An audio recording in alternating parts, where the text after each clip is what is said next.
warahmatullahi wabarakatuh. Waalaikumsalam. Kami dari kelompok 1 ingin mempresentasikan PowerPoint kami yang berjudul Karya Monumental Umat Islam dan UTEK. Di sini kami beranggotakan 10 orang, yaitu ada saya sendiri, Hermayana Riang Utami, Daran Aini, Elsa Ilya Siregar, ada Umu Hajar, ada Tasya Ikal Mungga, ada Mirza Humaira, ada Windy Nirwaningsi, Raihan Doko, dan Syareza Putra Parama. Baik. Next.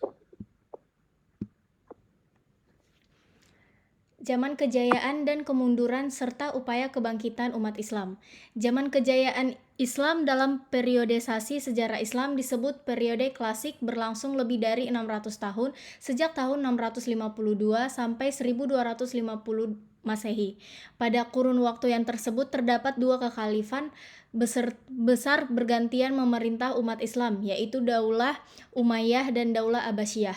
Daulah Umayyah memerintah selama 90 tahun dalam tahun 661 sampai 750 Masehi dengan ibu kotanya Damaskus. Sedangkan Daulah Abbasiyah memerintah selama lebih dari 5 abad, yaitu dalam tahun 750 sampai 1258 Masehi dengan Baghdad sebagai ibu kotanya. Beberapa ilmuwan muslim yang berpengaruh hingga sekarang, yang pertama Al-Khawarizmi, yang kedua Zabir ibn Hayyan, yang ketiga Al-Zahrawi, yang keempat Ibnu Sina, yang kelima Ibnu Haytham, yang keenam Al-Biruni. Zaman kejayaan dan kemunduran serta upaya kebangkitan umat Islam. Masa kemunduran Islam ditandai dengan jatuhnya Baghdad pada tahun 1258 ke tangan bangsa Mongol yang dipimpin oleh Hulagu Khan. Kekalahan ini tidak hanya mengakhiri pemerintahan Daulah Abbasiyah, namun juga seluruh ketinggian peradaban Islam. Sejarah mencatat kekejaman yang dilakukan bangsa Mongol tidak hanya pembantaian terhadap para ulama, kalangan pemerintah dan kaum muslimin, namun juga menghancurkan pusat-pusat ilmu, perpustakaan dan pendidikan tinggi Bait al-Hikmah pada waktu itu. Masa kemunduran Islam telah berlangsung berabad-abad sejak memasuki periode modern 1800 sampai sekarang. Kebangkitan Islam yang telah digaungkan umat Islam dengan kesadaran akan kejayaan Islam yang pernah diraih mulai bangkit. Bila merujuk pendapat Sakib Arslan saat menjawab pertanyaan kenapa kaum muslimin mundur dan umat selainnya maju, maka jalan satu-satunya untuk mengembalikan kejayaan Islam adalah dengan kembali kepada Islam. Setelah itu, kaum muslimin mengambil iktibar dari apa yang dilakukan oleh Khalifah Harun ar-Rasyid dengan memperbanyak penerjemahan buku-buku di bidang ilmu pengetahuan dan teknologi serta mengaktifkan fungsi perpustakaan secara maksimal.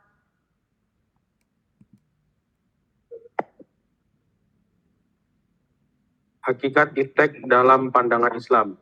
Kata ilmu berasal dari bahasa Arab yang artinya mengetahui, mengenal, memberi tanda dan petunjuk.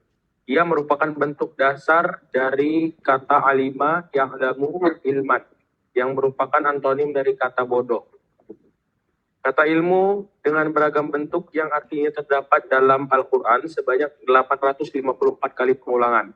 Ini menjadi bukti bahwa Islam mendorong umatnya untuk menggunakan akal secara maksimal, menghapus kebodohan dan mengembangkan ilmu pengetahuan. Menurut istilah, ilmu artinya mengetahui esensi sesuatu dan ini terbagi dua. Yang pertama mengetahui zat bendanya, kedua mengetahui sifatnya sehingga bisa menetapkan ada atau tidaknya sesuatu. Hakikat iptek dalam pandangan Islam. Menurut Ibnu Taimiyah, ilmu adalah semua hal yang dapat dibuktikan. Pembuktian dapat berupa wahyu maupun bukti secara akal. Maka berdasarkan definisi ini, ilmu kemudian terbagi dua, ilmu diniyah dan ilmu duniawiyah. Menurut ulama tasawuf, hakikat ilmu adalah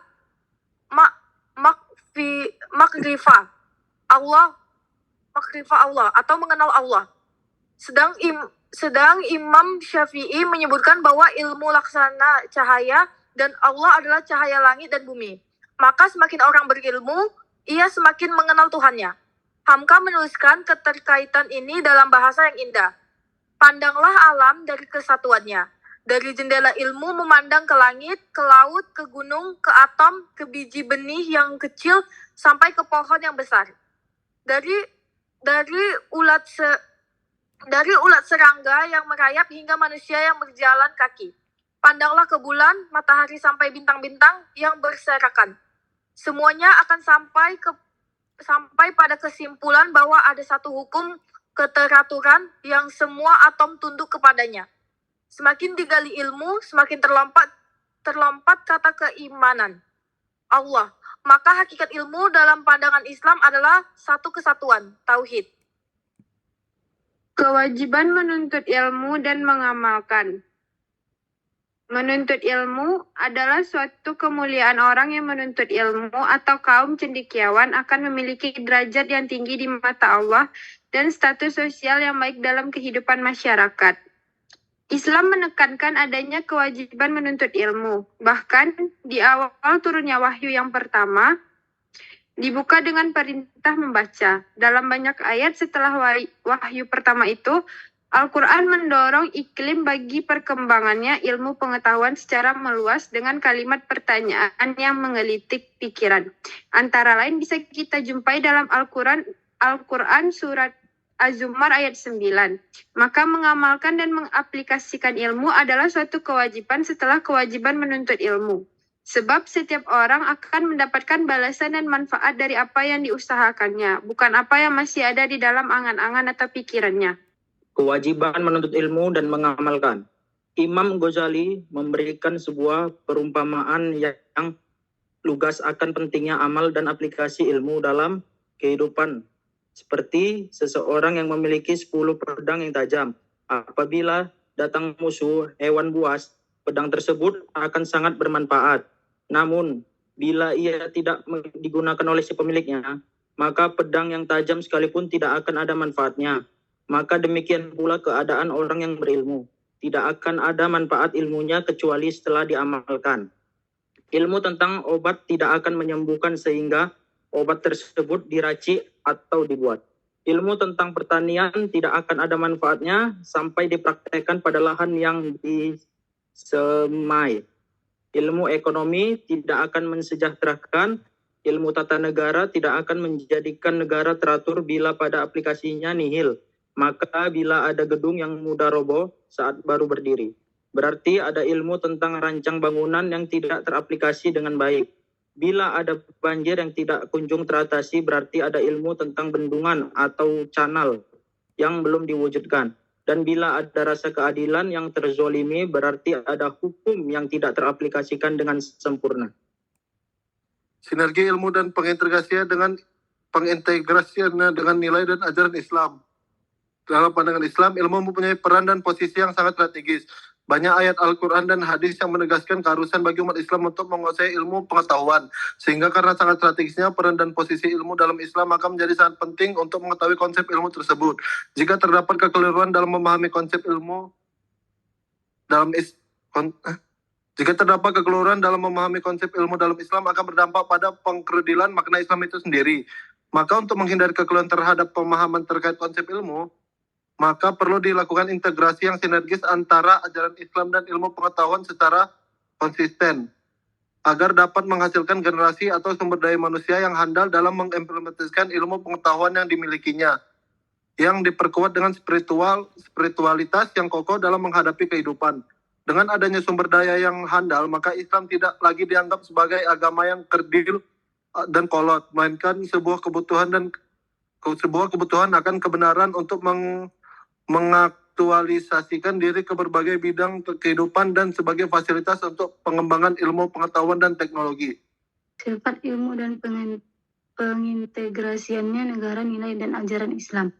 Dalam pengembangan dan pengamalan ilmu pengetahuan, manusia tidak boleh hanya bersandar pada kecerdasan intelektual semata dalam merepresentasikan potensi manusia untuk mendapatkan ilmu pengetahuan.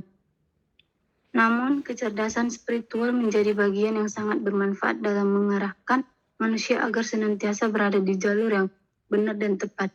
Sarjana pertanian misalnya ketika akan melakukan teknik pertanian dengan menggunakan teknologi tingkat tinggi harus dilakukan secara profesional sehingga tetap memperhitungkan manfaat dan mudaharat yang akan diberikan bagi tanah maupun kehidupan manusia.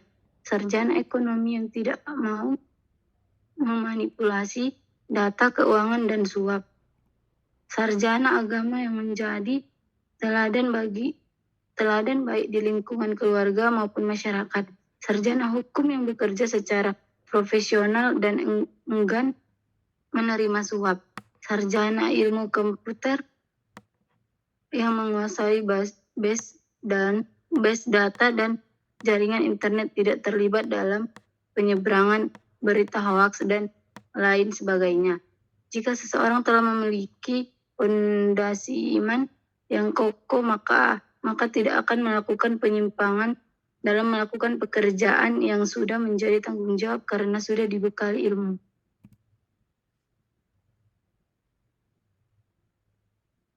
Sifat ilmu pengetahuan yang tidak bebas nilai dalam perspektif. A. Paradigma ilmu bebas nilai.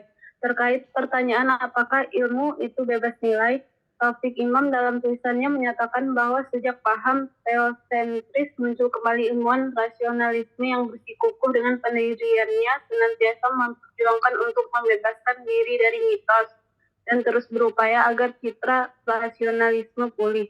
Pada zaman modern, semangat tersebut semakin bangkit setelah René Descartes 1596 sampai 1650 menyampaikan diktumnya yang terkenal cogito ergo sum, aku berpikir maka aku ada. Diktum ini memberikan isyarat bahwa rasio menjadi satu-satunya pengetahuan. Rasio sebagai satu-satunya raja pengetahuan dan rasio harus terbebas dari segala mitos keagamaan seperti Tuhan, wahyu, nilai, credo, dan lain sebagainya.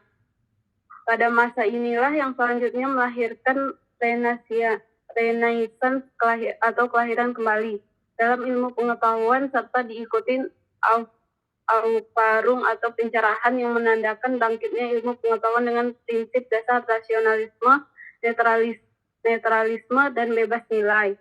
Palufri merupakan istilah bahasa Inggris yang sering digunakan untuk menyatakan bahwa ilmu dan teknologi bersifat otonom. Artinya bahwa semua kegiatan ilmiah harus berdasarkan hakikat ilmu pengetahuan itu sendiri. Ilmu pengetahuan membantah campur tangan faktor eksternal yang tidak secara hakiki menentukan ilmu pengetahuan itu sendiri. Pendukung paradigma ilmu bebas nilai ini tentunya menginginkan agar ilmu bersifat netral, baik secara ontologis dan aksiologis. Sifat ilmu pengetahuan yang tidak bebas nilai dalam perspektif. B. Paradigma ilmu tidak bebas nilai. Paradigma ilmu tidak bebas nilai atau value bound menganggap bahwa ilmu harus senantiasa dikaitkan dengan nilai dan untuk mengembangkan ilmu juga mengacu pada aspek nilai. Dalam setiap kepentingan baik ekonomi, sosial, politik, ekologi, hingga religius sekalipun yang membutuhkan ilmu di dalamnya. Habermas, filosof yang meyakini teori ilmu bebas nilai, mengungkapkan bahwa ilmu alam sekalipun tidak akan mungkin bebas dengan kepentingan teknis, atau Habermas 1990. Berdasarkan kepentingan-kepentingan ilmu tersebut, Habermas membagi ilmu menjadi 3 bagian, yaitu 1. Pengetahuan yang pertama berupa ilmu-ilmu yang akan bekerja sama secara empiris analitis. Ilmu ini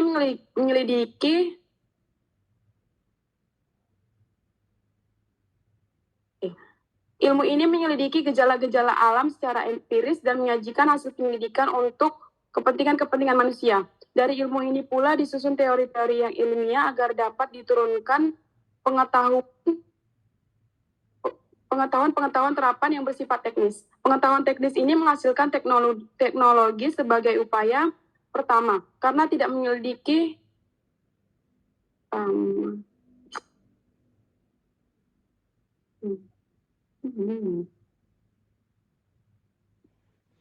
Pengetahuan teknis ini menghasilkan teknologi sebagai upaya manusia untuk mengelola dunia atau alamnya.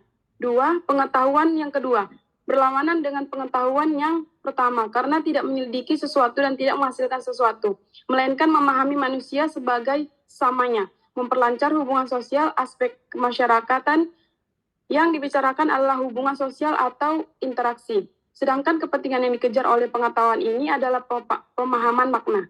3. Pengetahuan yang ketiga, teori kritis, yaitu membongkar penindasan dan mendewasakan manusia pada otonomi dirinya sendiri. Sadar diri amat dipentingkan di sini.